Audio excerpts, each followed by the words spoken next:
আসসালামু আলাইকুম। আমি মোহাম্মদ সাকিব হোসেন। আমি এখন আছি গুলিস্তান শহীদ মতিউর পার্ক। ঢাকার প্রাণকেন্দ্র গুলিস্তান একটি জায়গা যেখানে প্রতিদিন হাজারো মানুষের পদচারণা, অসংখ্য যানবাহনের শব্দ আর চারপাশে অগণিত কোলাহল মিলেমিশে থাকে। এমন ব্যস্ততার মাঝেই দাঁড়িয়ে আছে গুলিস্তান শহীদ মতিউর পার্ক, যেন কংক্রিটের জঙ্গলের ভেতরে সবুজের এক অনন্য শান্ত আশ্রয়।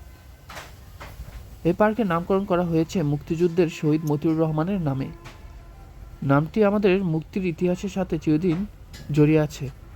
তাই শুধু এটি পার্ক নয়, বরং এটি ইতিহাসের প্রতি শ্রদ্ধা আর স্মৃতির প্রতীকও বটে।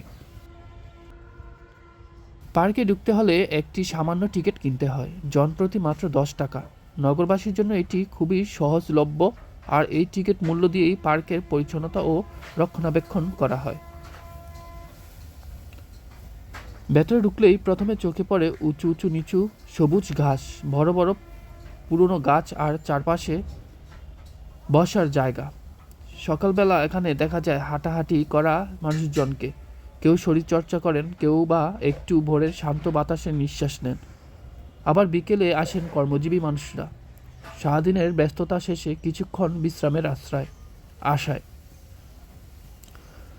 গুলিস্তান শহীদ মতিউর পার্ক শুধু বিশ্রামের জায়গাই নয়, এটি মানুষকে মনে করিয়ে দেয় প্রকৃতির কাছাকাছি থাকার প্রয়োজনীয়তা। ব্যস্ত শহরের ক্লান্ত মানুষের জন্য এটি এক প্রকার অক্সিজেন জোন। একদিকে ইতিহাসের স্মৃতি, অন্যদিকে সবুজের প্রশান্তি, দুটোই এখানে মিলেমিশে আছে। পার্কের ভিতরে প্রবেশ করলে চোখে পড়ে চারপাশে ছায়া দেওয়া সবুজ গাছ আর প্রকৃতির সজীবতা। পার্কের ভিতরে রয়েছে একটি মনোমুগ্ধকর পুকুর, যা এর সৌন্দর্যকে আরও বাড়িয়ে দিয়েছে।